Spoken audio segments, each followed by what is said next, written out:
जी वंदना, देखिए ये आग जो लगी है, ये आग लगना तो एक अपने आप में कहीं ना कहीं एक नुकसानदेह है ही है, लेकिन इससे बड़ी जो इसमें खबर ये है कि अब इसको एक साजिश जो है वो बताया जा रहा है, क्योंकि ये जो हादसा है ये कहीं ना कहीं हम कह सकते हैं कि अनंतनाग का मट्टन इलाका है, जहां पर राजदान मोहल्ला में 4 कश्मीरी पंडितों के घर थे। इन घर में जो है वो रात में जो है वो आग लगी है। हालांकि ये आग जो है वो रविवार रात को लगी थी, लेकिन जब ये आग लगी थी उस वक्त ये बताया जा रहा था कि शायद ये हादसे के चलते ये आग लगी हो। लेकिन जब लोगों का ध्यान इस पूरे मामले पर गया और जो कश्मीरी पंडित समाज के लोग थे, इन्होंने सवाल उठाना शुरू किया कि पिछले 35 सालों से ये राजदान मोहल्ले के जो 4 घर थे ये पूरी तरीके से खाली पड़े हुए थे। यहाँ कोई बिजली का कनेक्शन नहीं था, इसलिए शॉर्ट सर्किट का कोई सवाल नहीं पैदा होता है। हालांकि ये सारे मकान जो है वो लकड़ी के बने हुए थे, इसलिए जब आग लगी तो एक के बाद एक चारों मकान जो है वो जलकर पूरी तरीके से खाक हो गए। अब इस चीज की साजिश जो है वो आशंका जो है वो जाहिर की जा रही है कि एक साजिश के तहत इन मकानों को जो है वो आग लगाई गई होगी। और 90 के दशक में जैसे कश्मीरी पंडितों के विस्थापन के लिए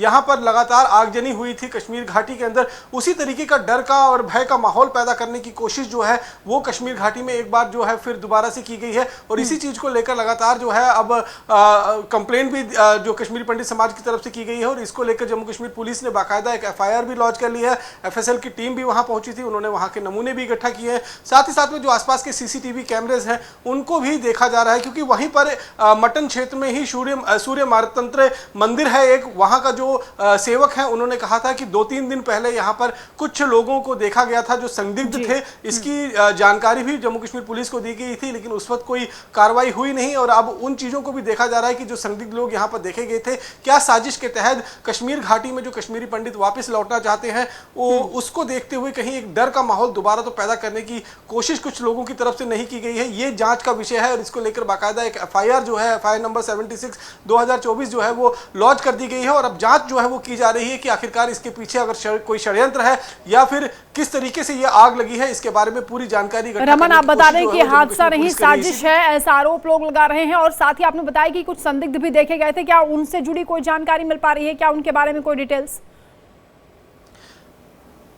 जी देखिए, जो वहां पर मट्टन में सूर्य मार्तंडे मंदिर है, वहां के जो सेवक हैं, सेवादार हैं, उन्होंने कुछ लोगों को 3-4 दिन पहले वहां पर कुछ संदिग्ध लोगों को देखा था। और इस जानकारी जो है वो बाकायदा जम्मू कश्मीर पुलिस को भी दी गई थी, लेकिन उस वक्त उनका कहना है कि किसी तरीके की कोई कार्रवाई जो है वो नहीं हुआ। पुलिस ये CCTV जो उस इलाके के अंदर लगे हुए हैं, सूर्य मार्तंडे मंदिर में भी जो CCTV लगे हुए हैं, उनको उनका जो डाटा है वो एनालिसिस करने की कोशिश कर रही है कि आखिरकार ये लोग कौन थे जिन्होंने ये आग लगाई है, और क्या जो संदिग्ध देखे गए थे कहीं उन्हीं का हाथ तो इसमें नहीं बताया जा रहा है। क्योंकि अब जिस तरीके से कश्मीर घाटी में शांति वापस लौट रही थी, लगातार हमने देखा कि कश्मीर घाटी में पत्थरबाजी बंद हो गई, आतंकवाद पर काफी अंकुश जो है वो लगा। हालांकि पिछले कुछ दिनों में देखें तो आतंकवाद को बढ़ाने की कोशिश जरूर की गई है, लेकिन पिछले 3 सालों में अगर हम देखें तो ये लगातार कोशिशें होती रही थी। जो एक कहीं ना हम कह सकते हैं कि आतंकवाद का एक इको फ्रेंडली माहौल था, उसको भी ध्वस्त करने में जम्मू कश्मीर के प्रशासन को कामयाबी मिली थी। तो अब कहीं ना कहीं लग रहा था कि कश्मीरी पंडितों की वापसी जो है वो कश्मीर में वापस हो सकती है। और इसी चीज को देखते हुए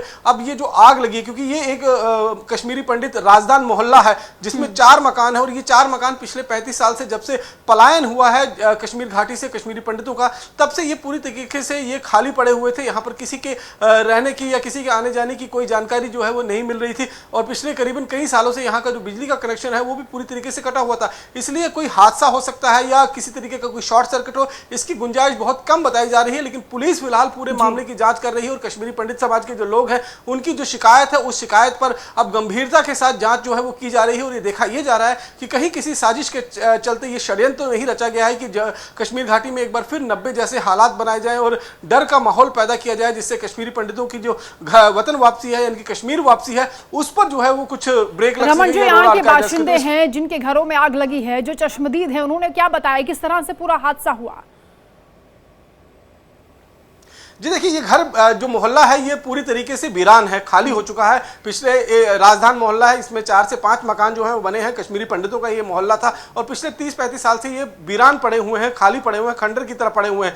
एंशिएंट घर थे, हिस्टोरिकल इनकी अपनी एक वैल्यू थी, क्योंकि कश्मीरी पंडित समाज के लोग अगर वापस जाते, लोग जो वहाँ से पलायन कर गए थे, बीच बीच में उस घर में जाते थे, थोड़ा बहुत देखभाल करते थे, लेकिन वहाँ पर कोई रहता नहीं था, क्योंकि साथ में ही सूर्य मार्तंडे मंदिर वहाँ पर पड़ता है। तो उस मंदिर के जो सेवादार हैं, उनका यह कहना है कि कुछ संदिग्ध लोगों को देखा गया था और उन्हीं के बयान के ऊपर जो है अब ये एक जो FIR लॉन्च की गई है और लगातार अब इसकी बात की जांच जो है वो की जा रही है, क्योंकि ये मोहल्ला जो है वो कश्मीरी पंडितों का है और कश्मीरी पंडितों के मोहल्ले में इस तरीके से आग जली। हमने ये देखा था कि 90 के दशक में इस तरीके की जो घर जलाने की जो सिलसिला है वो शुरू हुआ था, जब कश्मीरी पंडितों का पलायन वहां से हुआ था। उस वक्त आतंकवाद कश्मीर घाटी में चरम सीमा पर था, किसी तरीके की कोई बंदिश या पाबंदी वहां पर नहीं हुआ करती थी, लेकिन अब माहौल पूरी तरीके से बदल गया है। इसीलिए कश्मीरी पंडित समाज के लोगों के अंदर एक विश्वास बहाली के लिए बाकायदा जम्मू कश्मीर पुलिस इसके ऊपर पूरी जांच कर रही है और FIR लॉन्च कर अब इसकी जांच जो है वो आगे शुरू कर दी गई है। FSL की टीम को भी वहां बुलाया गया था कि किस तरीके से किसी ज्वलनशील बिल्कुल रमन, ये हादसा है या साजिश है, इसकी जांच होनी चाहिए। आप नजर रखेगा, आगे भी आपसे अपडेट्स लेते रहेंगे। फिलहाल बहुत शुक्रिया तमाम जानकारी के लिए।